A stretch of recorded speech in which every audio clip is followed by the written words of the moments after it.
디모데전서 네 번째 시간입니다.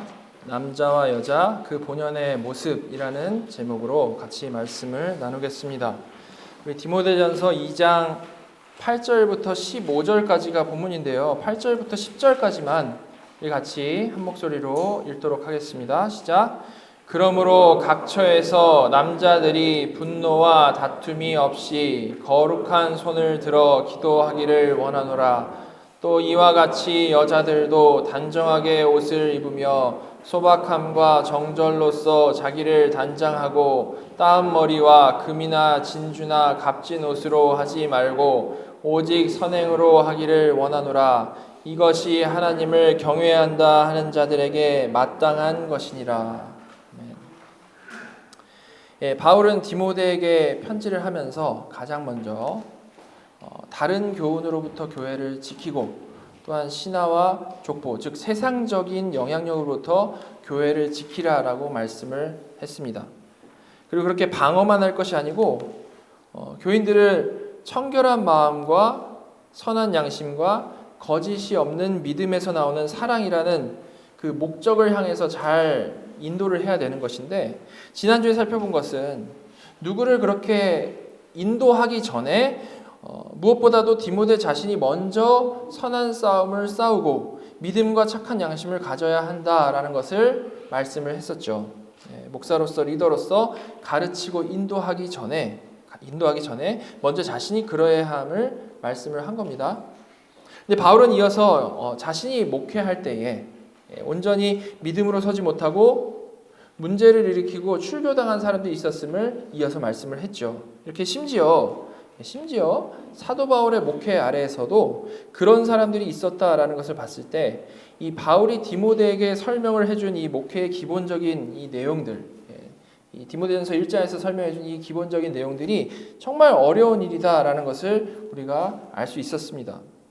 지난주에 말씀드린 대로 사람이 어떻습니까? 자기의 신앙을 지켜나가면서 살아가는 것도 쉽지 않은 일인데요. 다른 사람들이 잘못된 길로 가지 않도록 인도한다라는 것은 정말 절대 쉬울 수 없는 일인 것이죠.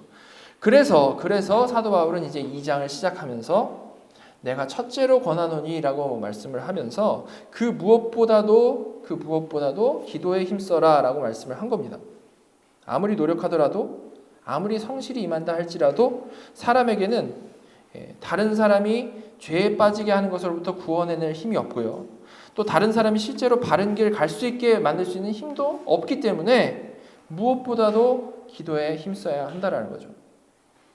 그리고 바울은 이어서 우리의 그런 각자 가지고 있는 좁고 편협한 시각으로 사람들을 가르치지 말고 이렇게 갈라서지 않게 하고 가르지 말고 모든 사람들, 즉 모든 종류의 모든 부류의 사람들을 위해서 그들의 구원을 위해서 기도해야 한다라는 것을 말씀을 했습니다. 그리고 사도는 이제 구원에 대해서 쭉 설명을 하면서 이를 위해서 자신이 전파하는 자와 사도로 세움을 받았다라고 말씀을 하고 있었죠. 그리고 나서 오늘 본문이 되는 이제 8절은 이제 그러므로라고 하면서 시작을 하는 겁니다. 그렇게 쭉 이어지고 나서 그러므로라고 하면서 시작을 하고 있는데요. 자, 그럼 이제 여기서의 이제 8절에 그러므로 이게 무슨 의미일까를 우리가 이제 생각을 해봐야겠죠. 자, 그래서 7절부터 제가 써놨는데 7절부터 시작을 해서 8절까지 제가 좀 읽어보면 이를 위하여 내가 전파하는 자와 사도로 세움을 입은 것은 참말이요 거짓말이 아니니 믿음과 진리 안에서 내가 이방인의 스승이 되었노라. 그러므로 각 처에서 남자들이 분노와 다툼이 없이 거룩한 손을 들어 기도하기를 원하노라. 그러므로를 시작을 하고 있는데 어떤 그러므로겠습니까? 앞선 7절에서 사도는 자신이 전파하는 자와 사도로 세움을 입었고 이방인의 스승이 되었다 라고 자신의 권위에 대해서 말씀을 하고 마쳤죠. 그리고 이를 그러므로로 읽고 있고 내가 그래서 원한다 라고 말을 하고 있습니다. 즉 이 말은 나 바울이 사도고 선생으로서 권위를 가지고 하는 말이니까 그러므로 지금부터 하는 말 잘 새겨 들어라 라는 그런 맥락이겠죠. 그죠? 그렇지 않습니까? 그리고 이제 그렇게 새겨 들어야 할 말씀을 크게 두 가지로 나눠서 말씀을 해 주시는데 8절에서는 남자들에 관한 말씀이 나오고 9절 이하에서는 여자들에 관한 말씀이 쭉 이어지는 겁니다. 사도로서 강하게 말씀하시는데 남자에 대한 이야기, 여자에 대한 이야기를 하신다라는 거죠. 자, 그래서 먼저 남자들을 향한 말씀을 보시면 남자들이 기도하기를 원하시는데 여기서는 그냥 일반적인 기도를 말씀하는 게 아니고요.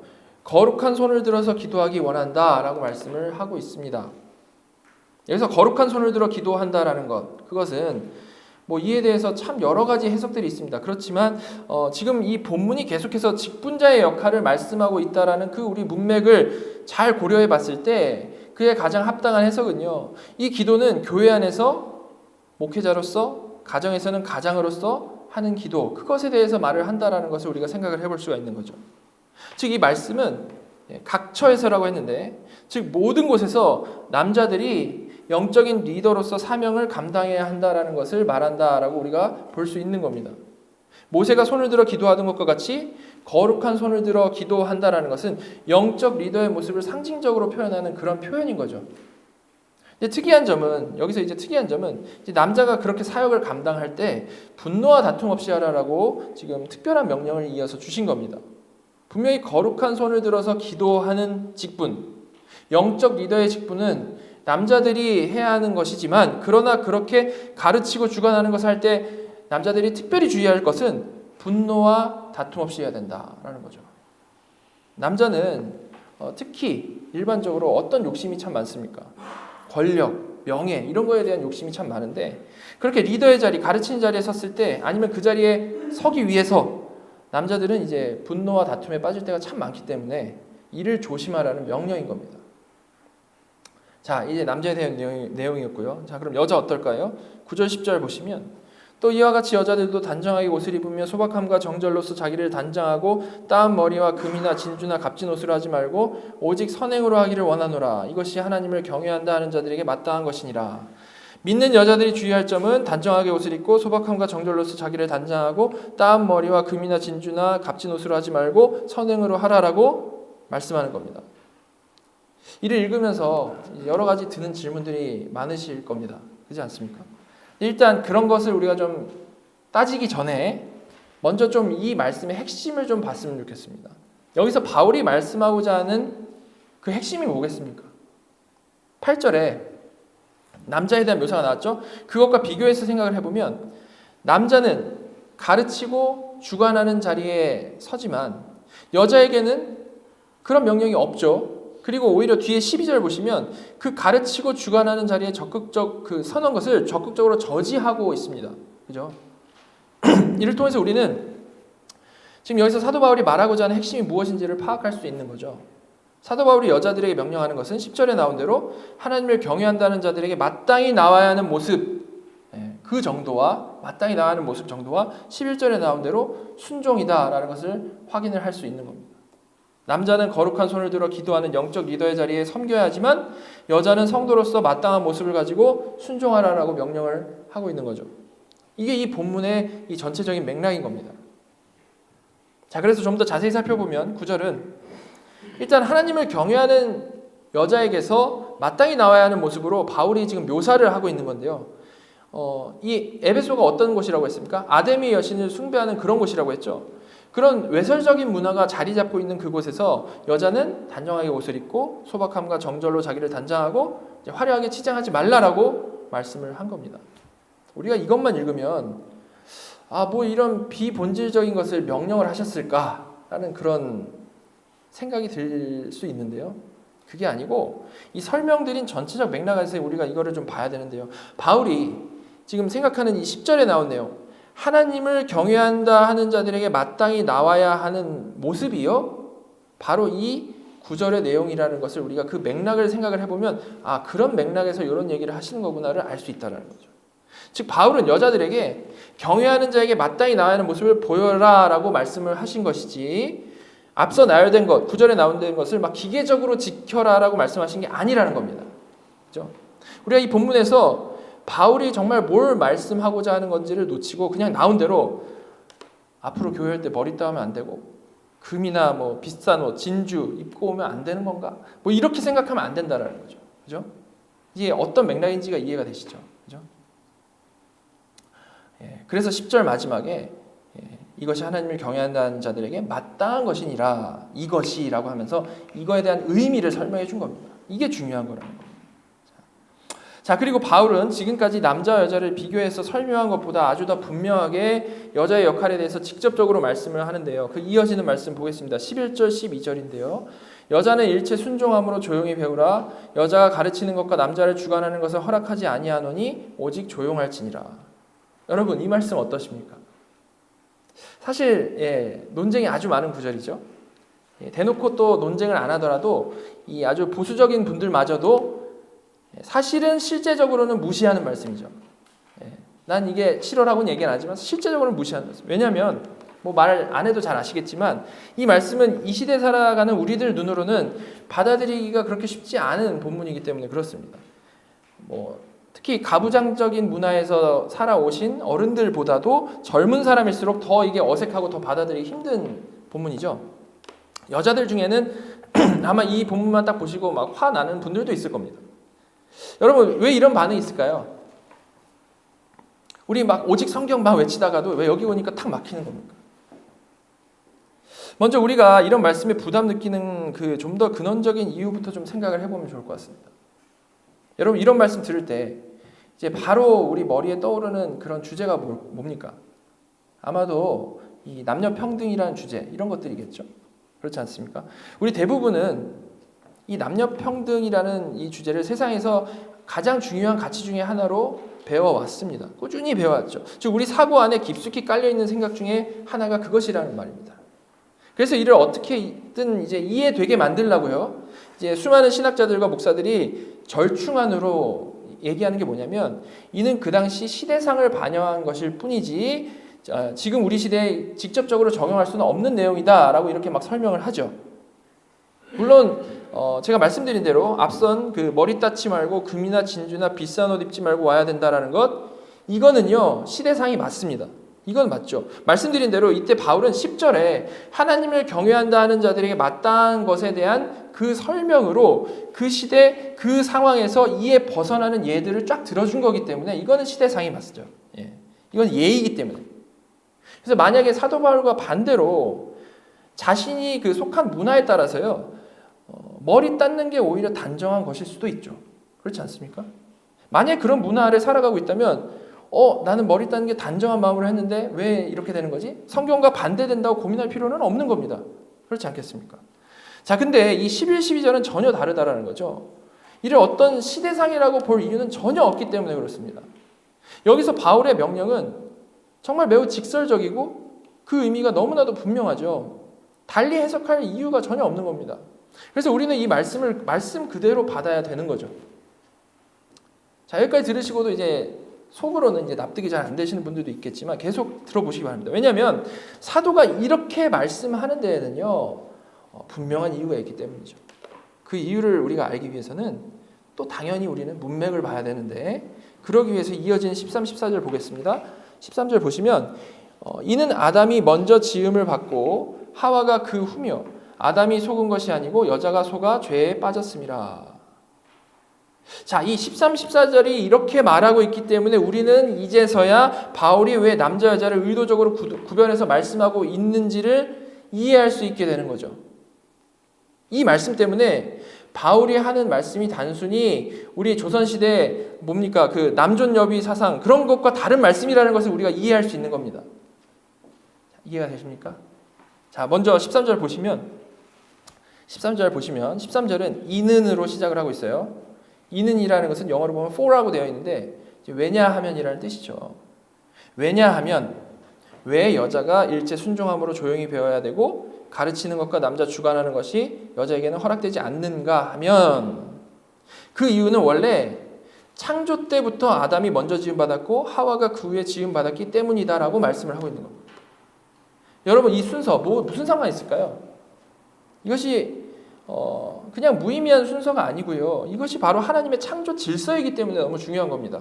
처음 창조된 아담은 하나님이 세우신 이 땅의 어떤 왕과 같은 존재였습니다. 그래서 하나님께 먼저 아담이 말씀을 듣고 그대로 다스리고 또한 이를 하와에게도 정확히 가르쳐야 되는 그런 입장이었던 거죠. 아담의 입장은. 이것이 아담의 역할이고 아담이 창조된 본래의 자리였다라는 겁니다. 그럼 하와의 창조는 어땠습니까? 창세기 2장 18절부터 쭉 보시면 여호와 하나님이 이르시되 사람이 혼자 사는 것이 좋지 아니하니 내가 그를 위하여 돕는 배필을 지으리라 하시니라. 아담이 모든 가축과 공중의 새와 들의 모든 짐승에 이름을 주니라. 아담이 돕는 배필이 없으므로 여호와 하나님이 아담을 깊이 잠들게 하시니 잠들매 그가 그 갈빗대 하나를 취하고 살로 대신 채우시고 여호와 하나님이 아담에게서 취하신 그 갈빗대로 여자를 만드시고 그를 아담에게로 이끌고 오시니. 여자는 이렇게 근본적으로 창조되기를 돕는 배필로서 창조되었다라는 거죠. 이렇게 하나님께서는 남자 여자를 창조하시고 창조해놨으니까 둘이서 알아서 잘 살아라라고 하신 게 아니고 아담을 이 땅에 하나님의 형상으로 먼저 창조하시고 그를 돕는 배필로서 하와를 창조하셨다라는 말입니다. 이게 바로 창조의 질서이고 이게 바로 창조의 역할이라는 거예요. 창조 시에 정해진 역할이라는 거죠. 따라서 이것을 생각을 했을 때에 11, 12절에 여자를 향한 바울의 명령은요, 절대 이게 뭐 어떤 불평등이고 말고 이런 게 아니라는 겁니다. 남자는 원래 그렇게 지어졌고 여자도 원래 그렇게 지어졌으며 그렇게 지어진 대로 자기 역할을 하는 게 하나님의 뜻이고 가장 선한 모습이다라고 말을 하는 거죠. 마치 초식동물이 풀을 먹고 육식동물이 고기를 먹는 것과 같이 남자와 여자의 역할은 원래 그렇게 다르고 그렇게 구별된다라고 말씀을 하는 겁니다.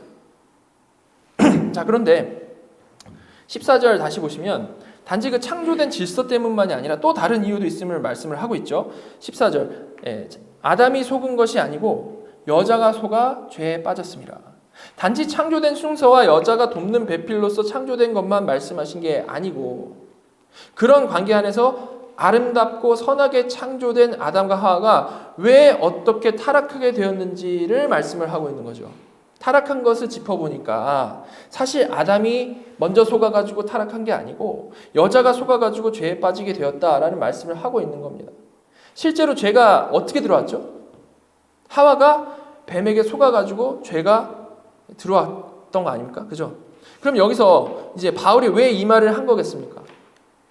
하와는 본래 아담이 전해준 말에 순종해야 되는 존재였었는데 이를 거슬러 가지고 자기가 아담에게 잘못된 말, 거짓말을 전함으로 죄가 시작이 된 거죠.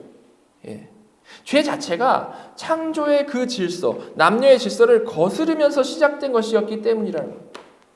바로 이런 이유 때문에 사도 바울은 거듭난 성도들에게 예수 안에서 깨진 질서가 다시 너희는 회복이 됐고 회복을 그려내야 하는 자들이니까 이런 명령을 주신 것이죠. 자, 그럼 다시 11, 12절 보시기 바랍니다. 여자는 일체 순종함으로 조용히 배우라. 여자가 가르치는 것과 남자를 주관하는 것을 허락하지 아니하노니 오직 조용할지라. 왜 이런 명령을 한 것입니까? 정리하면 첫째로는 여자가 순종하는 자리에 있는 것이 마치 초식동물이 풀 뜯어 먹듯이 육식동물이 고기를 먹듯이 본래 그게 창조된 자리이기 때문이라는 거죠. 그리고 두 번째로는 첫 여자가 남자를 가르치고 주관하는 자리에 역으로 올라가면서부터 죄가 시작이 되었기 때문이라는 것을 말을 하고 있는 겁니다. 자, 이렇게 이 말씀은 어떤 남녀 차별을 조장하는 말씀이 아니고 거듭난 하나님의 백성들에게 이제 거듭나서 너희는 새 마음을 받았으니까 창조된 본래의 모습을 회복하고 살아라라는 그런 말씀인 겁니다. 마치 죄인일 때는 우리가 서로 사랑할 수 없는 자들이었잖아요. 그랬는데 거듭나고 나서는 이제 할 수 있게 되었으니까 성령 안에서 서로 사랑하라라고 하신 것처럼 죄인일 때는 절대 이 창조시 하나님이 정한 질서대로 살아갈 수 없는 죄인들이었지만 이제 거듭났으니까 본래 질서대로 살아가라라고 말씀하시는 거죠. 세상 사람들은 여전히 죄에 빠져 있어서 전혀 이 창조시의 보시기 심히 좋았던 그 모습, 남자는 남자 자리에서 여자는 여자 자리에서 살아가는 것 할 수도 없고 납득도 못했지만 너희는 거듭난 성도니까 할 수 있으니까 그렇게 살아가라라고 말씀을 하시는 겁니다. 남자가 가르치고 주관하며 여자는 돕는 배필로 살아가는 것. 자, 이제 이 말씀의 기본적인 흐름, 논리는 이해가 되실 텐데요. 좀 더 퍼스널한 질문을 드려보도록 하겠습니다. 여러분은 그래서 이 말씀이 마음으로부터 이제는 아멘이 되십니까?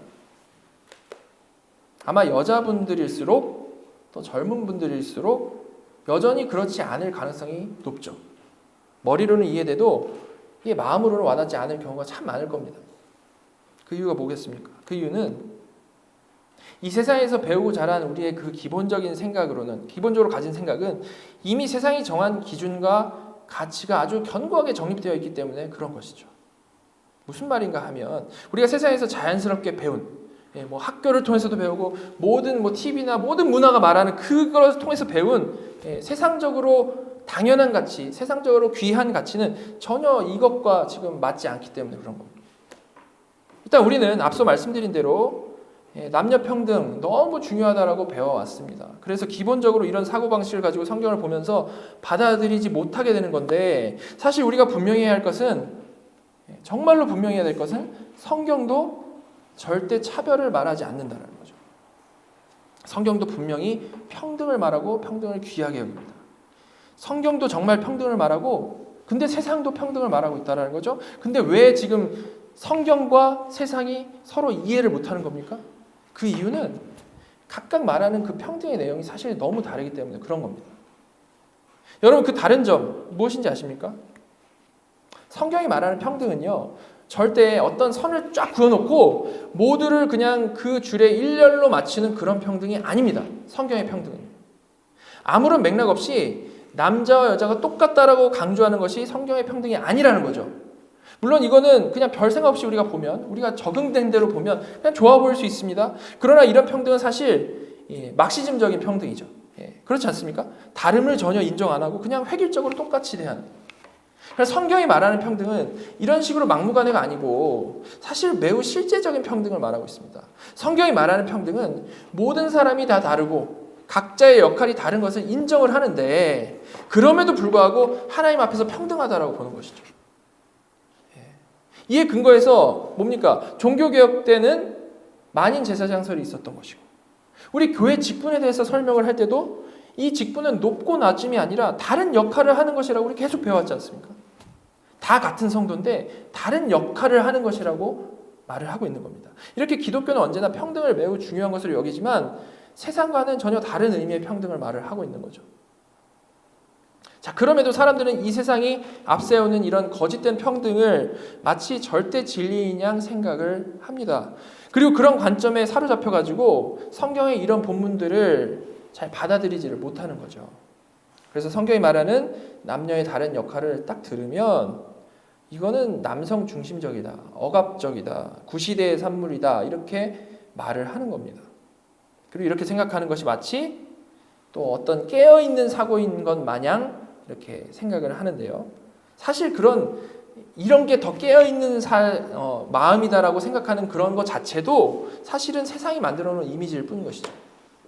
특히 요새는 동성애까지, 남녀 평등뿐만 아니라 동성애까지 받아들여야 진정한 평등이고 그게 정말 쿨한 것이고 그게 어떤 지성인인 것처럼 하는 그런 문화가 있죠. 근데 그건 역시 세상의 가치관이 우리를 주입시키고 있는 것일 뿐이라는 겁니다. 자, 그런데 우리 역시도 기본적으로 이런 세상이 주입시키는 사고방식에 늘 노출되어 있고 젖어 있기 때문에 이런 말씀이 아무런 의미 없는 말씀이 되어버리고 만 것이죠. 똑같은 하나님의 말씀인데요. 우리는 성경적인 평등, 성경적 가치관들이 무엇인지를 알게 되었을 때 스스로의 그 생각을 최선을 다해 고쳐 나가야만 하는 것이 맞는 겁니다.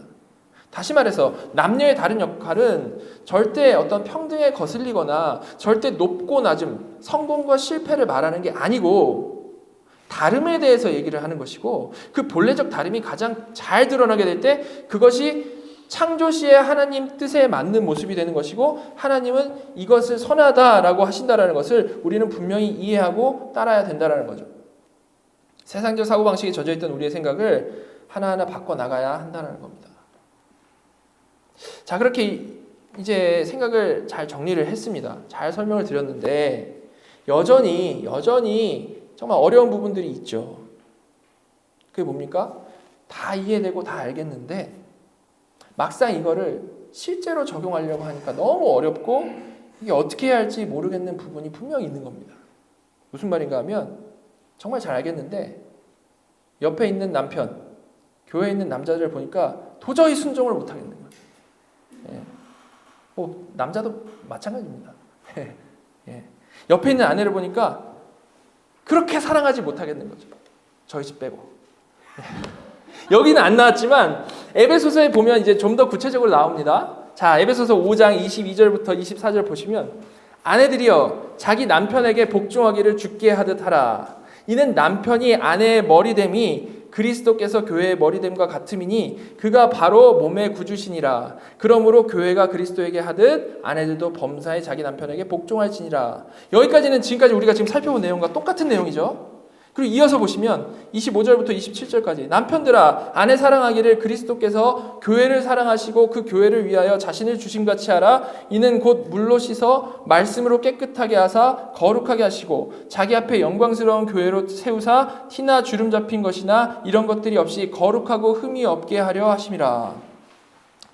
남편은요 아내를 그리스도께서 교회를 사랑하시고 그 교회를 위하여 자신을 주심같이 하라라고 말씀을 하고 있습니다. 여러분 이게 정말 되십니까? 안 되죠. 근처에도 가지 못하는 것이 우리의 실력이라는 겁니다. 그죠?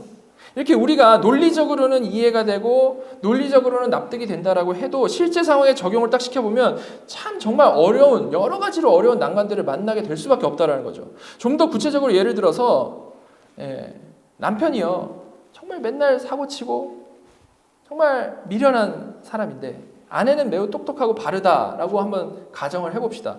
그 가정이 성경 말씀에 순종해가지고 무조건 남편에게 순종하는 순간 어떻게 되겠습니까?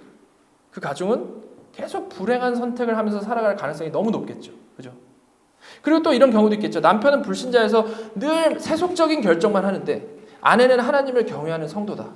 그랬을 때 그 아내가 남편에게 순종을 할 수 있겠습니까? 이는 뭐 남자 여자의 관계를 바꿔 생각해도 마찬가지인 겁니다. 이렇게 될 수 없는 상황이 너무 많다라는 거죠. 이렇게 우리가 다 잘 이거를 이해하더라도 실제 삶에서 우리가 적용하기 힘든 부분이 정말로 많이 있기 때문에 우리는 이 말씀에 더더욱 쉽게 아멘을 잘 못하는 겁니다. 아멘을 잘 못하는 거죠. 자, 그럼 어떻게 해야 될까요? 그래서 이번에도 또한 언제나 그랬듯이 이 말씀 읽고 그냥 대충 넘어가면 되는 걸까요? 그게 아니겠죠. 자, 이런 상황에서 일단 우리가 잘 생각을 해야 되는 것은 우리는 성경 말씀을 하나님의 말씀으로 믿는 사람들이다라는 사실을 먼저 기억을 해야 됩니다. 그러니 성경이 이렇게도 분명히 명하신 것을 뭐 시대상이 다르다라는 식의 변명을 하면서 무시하는 것은 우리에게 절대 있으면 안 되는 모습인 거죠. 우리 오직 성경 외치면서 지금까지 잘 왔지 않습니까? 그죠? 그래서 이런 말씀을 대하는 우리의 기본 자세는 일단 그 말씀에 순종하기 위해 최선을 다하는 것이어야 맞습니다. 그렇겠죠? 기본적인 우리의 태도는 그러해야 맞다라는 겁니다. 자, 그런데 말씀드린 대로 상황이 전혀 그렇지 않을 때가 너무 많기 때문에 우리는 거기서 그냥 생각을 멈출 수가 없고 좀 더 깊이 이에 대해서 생각을 해봐야 되는 거죠. 아내가 순종하려고 하는데 혹은 교회에서 여자분들이 남자들의 결정에 순종하려고 하는데 그 결정이요 하나님의 뜻을 거스르는 결정이라면 성경적이지 않은 결정이라면 어떻게 해야 하겠냐라는 것을 우리는 잘 생각을 해봐야 된다는 겁니다. 자, 그럴 때 어떻게 해야 되겠습니까? 그럴 때는 그래도 무조건 순종해야 되는 걸까요? 그게 아닌 겁니다. 그렇게 같이 죄의 구렁텅이로 빠져 들어가면 안 되는 것이겠죠. 여러분 그런 상황에서는요 그렇게 맹목적으로 나가면 안 되는 것이고 당연히 더 근본적으로 따라야 하는 원칙이 더 앞서야 되는 겁니다. 그게 뭡니까? 남자 여자 역할 이전에 성도로서 하나님의 그 본질적인 말씀에 순종하는 것이 더 앞서야 된다는 거죠. 순서가 이렇게 매우 중요한 겁니다. 율법에서도요 10계명이 가장 중요하죠. 중요한 게 있다라는 겁니다. 자, 그래서 정리하면 이 여자가 남자에게 순종을 해야 되고 남자가 여자를 그리스도가 교회를 사랑하듯이 사랑해야 하는 것은 그야말로 가장 아이디어란 모습입니다. 가장 좋은 모습이요. 이런 남녀의 관계를 통해서 우리는 성령 안에서 회복된 남녀의 관계를 보는 것이고 그것이 죄악된 세상에서 빛나는 성도의 모습이기 때문에 우리는 최선을 다해 그런 관계를 그려내기 위해서 기도하고 또한 노력을 해야겠죠. 그러나 여전히 부족한 우리들이기 때문에 여전히 죄악에 둘러싸여서 살아가는 우리들이기 때문에 실제로는 그럴 수 없는 상황, 불가능한 상황이 올 수밖에 없는데 바로 그때 우리는 남자든 여자든 말씀 안에서 또한 성령 안에서 올바른 판단을 잘 해나가야만 한다라는 겁니다. 어떤 판단이죠? 그저 고시식하게 여자는 남자에게 순종하라고 했어 라고 해가지고 남자가 잘못된 길을 감에도 불구하고 그냥 무조건 순종하는 게 아니고 지혜롭게 그 남자가 바른 길 갈 수 있도록 진리로 나아갈 수 있도록 그런 때에는 돕는 배필의 역할을 잘 해내야 하는 것이 먼저라는 겁니다. 그리고 만약에 그런 순종할 수 있는 영적 리더가 될 남자가 부재한 상황에서는 여자가 남자보다 앞서서 할 수도 있는 것이죠. 이는 원칙을 어기는 게 아니고 사실 성경이 없이 지지하는 방식인 겁니다. 자, 예를 들어 보면 고린도전서 11장 4절 5절 보시면 무릇 남자로서 머리에 무것을 쓰고 기도나 예언을 하는 자는 그 머리를 욕되게 하는 것이요 무릇 여자로서 머리에 쓴 것을 벗고 기도나 예언을 하는 자는 그 머리를 욕되게 하는 것이니 이는 머리를 민 것과 다름이 없음이라. 여기서 머리에 뭘 쓰고 벗고 하는 건 나중에 생각해 보고요. 바울은 여자가 지금 예언하는 것에 대해서 말씀을 하고 있습니다. 여러분, 제가 성경에서 예언이 뭘 말한다라고 했죠? 예언, 말씀 전하는 것이라고 했죠. 말씀 전하는 것이라고 했습니다. 이렇게 사도 바울은 여자가 예언하는 것, 말씀 전하는 것을 지금 인정하고 너희가 예언할 때 머리에 쓰고 예언하라고 말씀을 하고 있다는 거죠. 여자는 예언하지 말고가 아니고. 근데 분명히 오늘 본문 12절에서는 여자가 가르치는 것과 남자 주관하는 것을 허락하지 아니하노니 오직 조용할지니라 라고 하신 거지.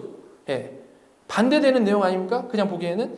고린도전서에서는 여자가 당연히 예언할 수 있음을 그냥 당연스럽게 말씀하고 있고, 반대로 12절에서는 여자가 가르치는 것, 남자를 주관하는 거 허락하지 않고 조용히 하라라고 하시니까 완전히 반대되는 내용인 것 같죠.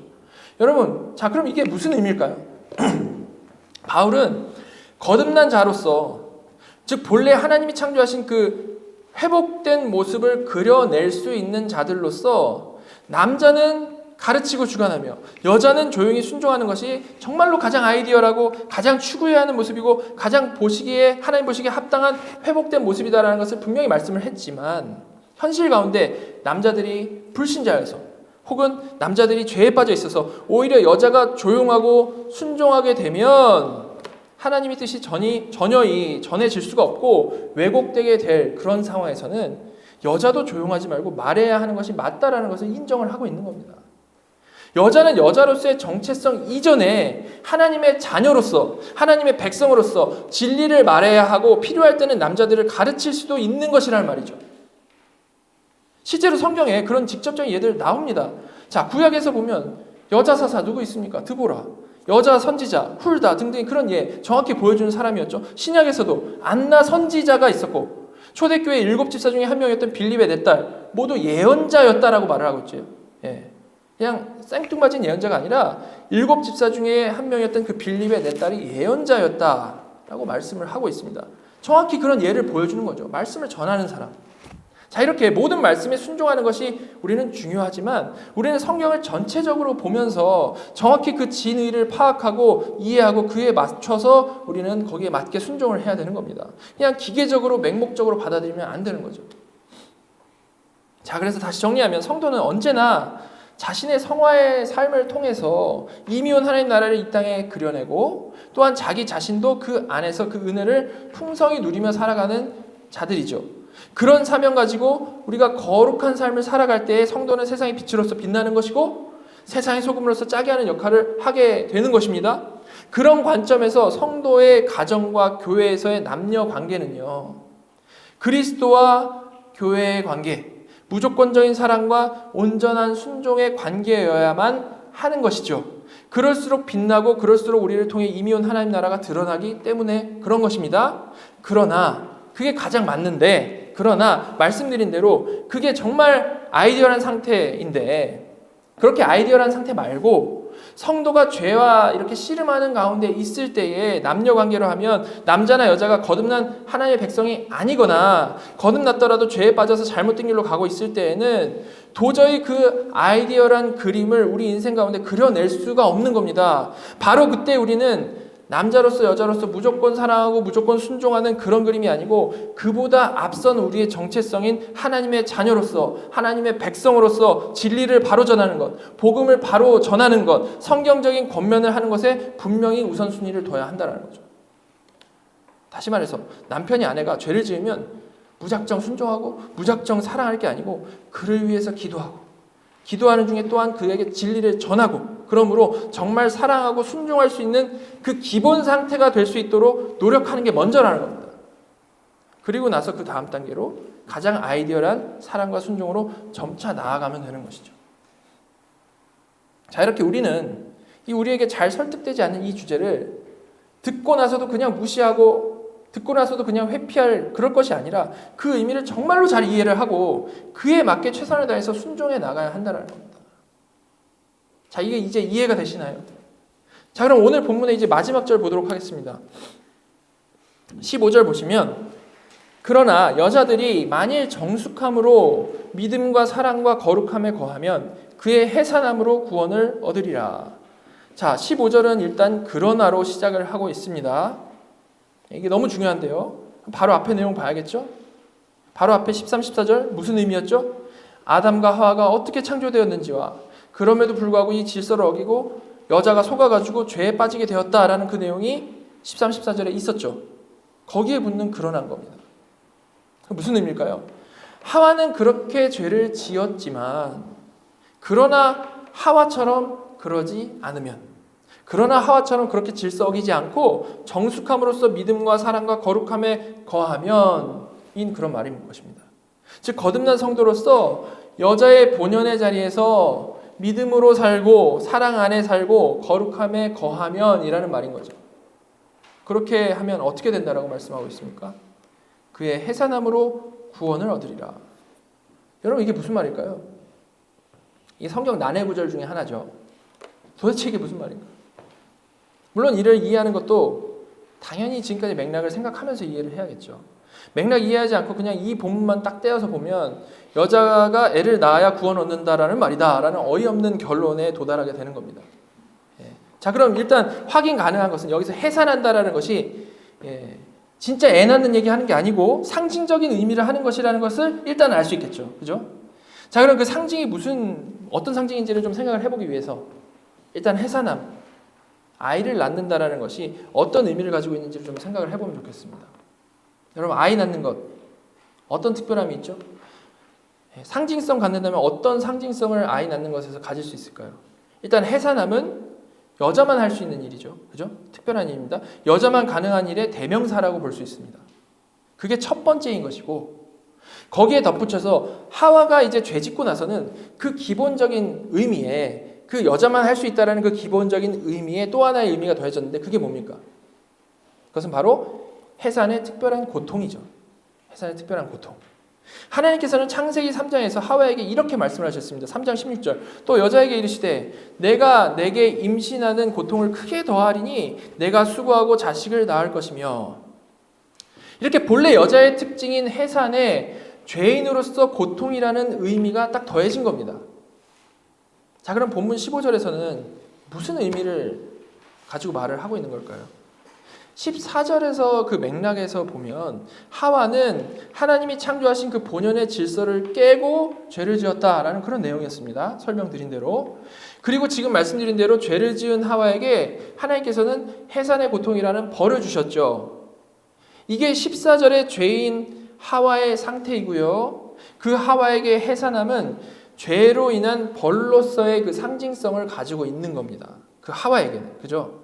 자, 그런데 이어지는 15절은 이것을 그러나라고 받으면서 그러나 하와는 그랬지만 이라고 시작을 하는 거죠. 하와는 그랬지만, 그리고 뭐라고 합니까? 하와는 그렇게 실패했지만 만약에 여자들이 정숙함으로써 믿음과 사랑과 거룩함을 내어놓는 삶을 살게 되면, 즉 거듭난 자만 할 수 있는 그 믿음의 삶, 성화의 삶을 여자들이 살게 된다면 그는 해산함으로 구원을 얻으리라라고 한 겁니다. 이게 무슨 의미일까요? 하와에게 해산은요, 벌로서 받은 고통의 의미고 상징의 의미를 가졌지만 그 거듭난 여자들, 회복된 여자들에게 해산은 더 이상 그런 의미가 아니고 이제 해산하면서 어떤 의미가 빠지는 겁니까? 본연의 모습을 회복한 여자들에게는 벌의 의미가 지워지고, 지금까지 계속해서 설명한 그 맥락 그대로 회복된 거듭난 여자의 상징으로서 바로 이 해산이라는 표현이 상징적으로 쓰이게 된 겁니다.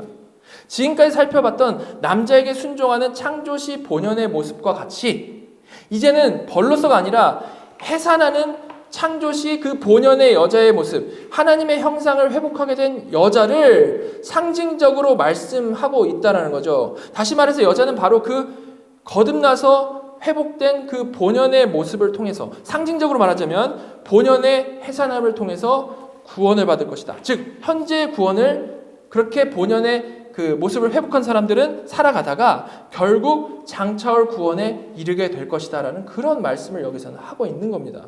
거듭난 여자에게는 본래 해산함이라는 본연의 모습이 회복되게 되는데, 그런 삶을 살아가다가 장차올 구원에 이르게 된다라는 거죠. 정리하면 죄인 하와에게 해산은 그녀가 여자로서 받은 벌의 대명사였지만, 그러나 죄인에서 거듭나 의인이 된 여자들에게 해산은 그들의 회복된 여성성의 상징이 됨으로써 본연의 모습대로 사는 삶, 성화의 삶, 구원의 삶을 의미하는 그런 대명사가 되었다는 거죠. 물론 이것은 앞으로 물리적인 해산의 고통이 없어진다는 말이 아니고 그 상징성에 있어서 의미가 그렇게 바뀌었음을 지금 강조하고 있는 표현이라는 겁니다. 이렇게 바울은 남자들이 거룩한 손을 들어 기도해야 한다라고 표현한 것이나 여자들의 해산함이라는 표현을 지금 여기서 이렇게 상징적으로 계속 사용을 해가지고 그 의미를 우리에게 좀 더 생생하게 전해주고 있는 것이죠. 자, 여기까지가 오늘의 본문의 내용이었는데요. 자, 여러분, 오늘 우리는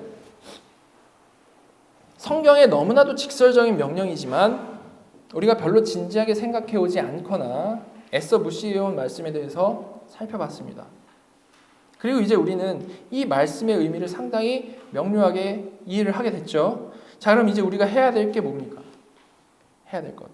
우리의 마음과 우리의 말과 우리의 손과 발을 움직여서 실제로 이 말씀에 순종하는 거겠죠. 세상은 계속 그걸 비웃어요. 계속 아니라고 하고 뭐 말도 안 되는 소리를 하냐라고 세상은 그렇게 나아가지만 우리는 의도를 알았으니 우리 삶을 통해서 그려내야 된다는 겁니다. 그렇지 않겠습니까? 근데 우리가 정말 이게 순종하기 위해서는 잘 아시겠지만 절대 우리의 다짐으로 될 수 있는 게 아닙니다. 왜 그렇습니까? 이미 말씀드린 죄에 빠진 상태이거나 불신자들이어서 남편이 남자가 죄에 빠진 상태이거나 불신자들이어서가 아닐지라도 상당히 괜찮은 신앙인이라 할지라도 우리의 본성은 누군가에게 순종하기 싫어하고요. 우리의 본성은 누군가를 자기 목숨보다 사랑할 수 없는 자들이기 때문에 그렇습니다. 오히려 그러기 싫어서 괜찮은 사람도 흠집내고 깎아내리는 게 우리의 본성 아닙니까? 여러분, 우리가 이런 죄성을 극복하고 정말로 우리 본연의 모습에 맞게 사랑하고 순종하기 위해서 우리는 어떻게 해야 될까요?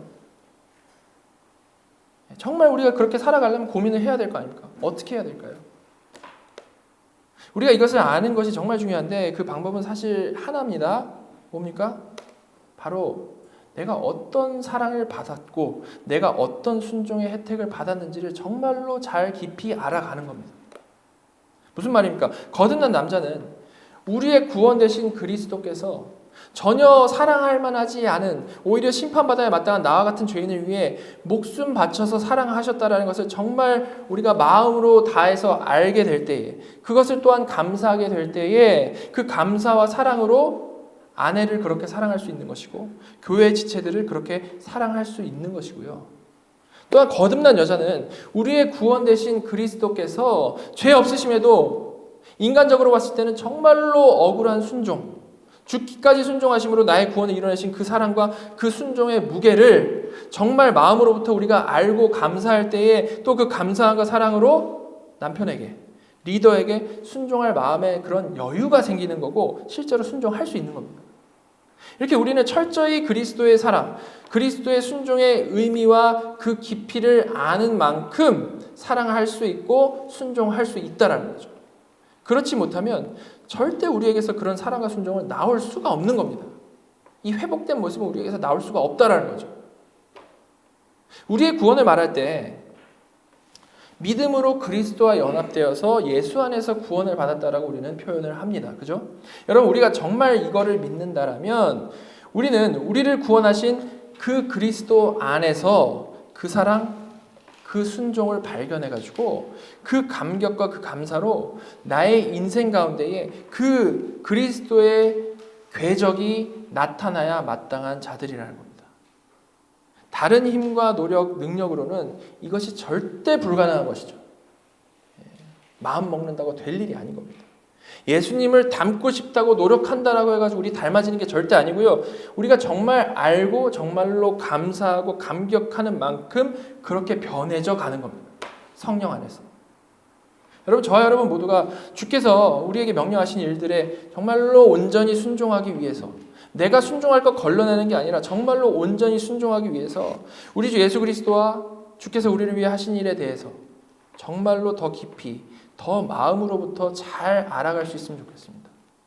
그래서 그런 깨달음과 감사함과 사랑으로 정말 주님께서 무슨 일을 하셨는지 그것을 깨닫고 감사하고 사랑하는 마음으로 그것으로부터 우리가 순종하여서 우리에게서 하나님이 창조하신 그 본연의 모습, 회복된 하나님의 형상, 또한 회복된 그 관계가 점점 드러나게 되고 그로 인해 하나님께 온전히 영광 돌리는 귀한 인생들 다 되시기를 간절히 소망합니다. 같이 기도하도록 하겠습니다. 하나님, 오늘 저희가 정말 여러 번 들었지만 귀 기울이지 못했던 내용에 대해서 생각하고 이해하게 하여 주심에 감사드립니다. 앞으로 세상 가운데 살아가며 배우고 습득한 생각들로 성경을 재단하는 자들이 되지 않고 오히려 성경 말씀에 겸손히 우리 자신을 비춰보고 그에 맞춰 살아가는 저희가 되게 하여 주시옵소서. 그러나 하나님, 저희 실제 삶을 생각해 볼 때 죄로 인해서 말씀을 그대로 적용하여 순종하기 힘든 여러 가지 상황들을 봅니다. 그 모든 순간 가운데 저희가 저희 힘과 저희의 노력을 의지하는 것이 아니라 그리스도께서 우리를 위해 하신 일을 더 깊이 알아감으로 그 감격과 그 감사와 그 사랑으로 날마다 온전히 지어져가는 자들 되게 인도하여 주시옵소서. 그래서 죄로 인해 깨어진 모습이 아니라 회복된 남자와 회복된 여자의 모습으로, 회복된 가정과 회복된 교회의 모습으로 가장 아름다운 성경적인 관계를 그려내며 그를 통해 하나님께 영광 돌리는, 또한 전에 알지 못했던 기쁨과 감사와 은혜를 누리는 저희 모두가 되기를 간절히 바라오니 인도하여 주시옵소서. 지금 살아계셔서 우리의 예배를 받으시는 우리 구주 예수 그리스도의 이름으로 감사하며 기도드렸습니다.